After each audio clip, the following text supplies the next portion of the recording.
ক'বলৈ হ'লে আমাৰ চৰাইদেউ জিলাৰ এখন চিভিল হস্পিটেলত এটা বহুদিনীয়া অভাৱ এটা পূৰণ হ'ল। কাৰণ ইয়াৰে আমি আগতে যিটো পষ্টমৰ্টেম কৰাৰ কাৰণে আমি ইয়াৰ পৰা ডেড বডিবোৰ আমাৰ ডিষ্ট্ৰিক্টৰ শিৱসাগৰ ডিষ্ট্ৰিক্টলৈ গৈছিলে আৰু শিৱসাগৰ ডিষ্ট্ৰিক্টলৈ যাবলৈ অহাৰ কাৰণে আমাৰ ইয়াৰে যিখিনি কৰিবলগীয়া হৈছিলে প্ৰচেষ্টা সেইখিনি যথেষ্টখিনি আমাক কষ্ট কৰিবলগীয়া হৈছিলে।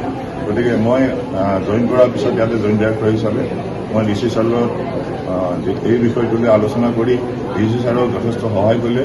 গতিকে আমাৰ জিলা প্ৰশাসনৰ উদ্যোগত আৰু আমাৰ জিলা স্বাস্থ্য সংস্থাৰ সহযোগত আজি আমি শিৱসাগৰ আপোনাৰ ৰজাপুখুৰী চিভিল হস্পিটেলত পষ্টমৰ্টেম কৰাৰ কাৰণে আমি এটা প্ৰচেষ্টা যি হাতত লৈছিলোঁ তাৰ আজি শুভ উদ্বোধনী হ'ল আৰু আজিৰ পৰাই আমাৰ জিলাত যিটো আমি অভাৱ অনুভৱ কৰি আছিলোঁ বা ৰাইজে যিটো অসুবিধা পাই আছিলে সেই অসুবিধা আজিৰ পৰা পূৰণ হ'ব আৰু ইয়াত আমাৰ ৰজাপুখুৰী চিভিল হস্পিটেলত চৰাইদেউৰ পষ্টমৰ্টেমৰ কামখিনি ইয়াতে সমাপন কৰিব পৰা যাব।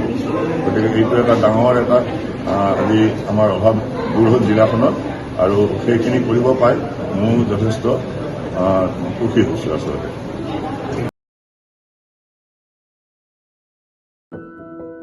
এনিভাৰত 24ৰ প্ৰথম প্ৰয়াস জুবিন গাৰ্গৰ গীতৰ প্ৰতিযোগিতা জুবিনৰ গানে কি আনে।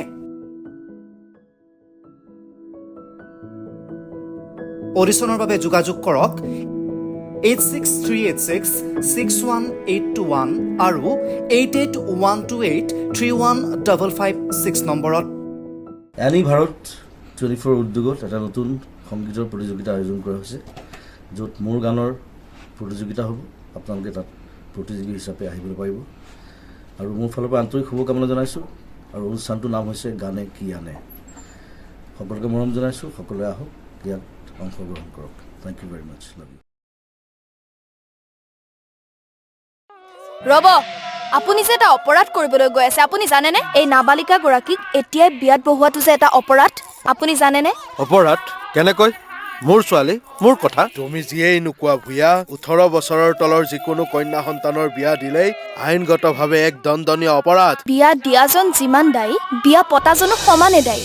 এতিয়া তাই পঢ়া শুনা কৰাৰ বয়স, খেলা ধূলা কৰাৰ বয়স। তাইক খেলিবলৈ দিয়ক, পঢ়িবলৈ দিয়ক আৰু চাব এদিন আপুনি তাইক লৈ গৌৰৱ অনুভৱ কৰিব পাৰিব। এতিয়াই তাইক সংসাৰৰ বোজা দি তাইৰ ভৱিষ্যত জীৱনটো অন্ধকাৰ কৰাৰ অধিকাৰ তোমাৰ জানো আছে? মোৰ ভুল হৈ গ'ল মাজনী, মোক ক্ষমা কৰিবা। শিক্ষা ল'ৰা ছোৱালী উভয়ৰে প্ৰাপ্য আৰু অধিকাৰ। আপোনাৰ কন্যা সন্তানক তাইৰ এই প্ৰাপ্যৰ পৰা বঞ্চিত নকৰাব। বাল্য বিবাহ ভাৰতীয় আইনৰ দ্বাৰা বিহিত এক দণ্ডনীয় অপৰাধ। এনে অপৰাধ কৰি আপোনাৰ কন্যা সন্তানৰ ভৱিষ্যত অন্ধকাৰৰ মাজলৈ ঠেলি নিদিব।